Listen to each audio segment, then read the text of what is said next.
last assignment. I do think it's very important that we turn out to vote this time in particular. Chris is a great candidate. We all know that. What we do is actually meet Chris and to realize the caliber of what kind of service he could provide our district, which is more and more important every single day. Look at the incumbent Murphy and his Obamacare, and contrast that with his pledge and his support of small business and creation of jobs. It doesn't make sense. It's inconsistent. We need somebody like Chris in Washington to make sense of it all. To get the private sector economy going so we can rise to our God-given potential. But that also allows us to address other issues that we have, like the deficit and the debt. So to get the private sector economy going, we are for targeted tax and regulatory relief, and to repeal and replace the health care bill, because these are the three major impediments to growth.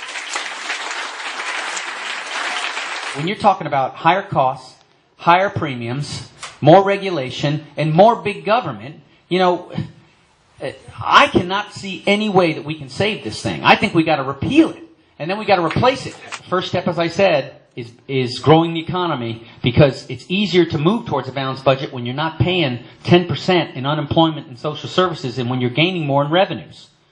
The second step is to realize that we had reckless increases in spending.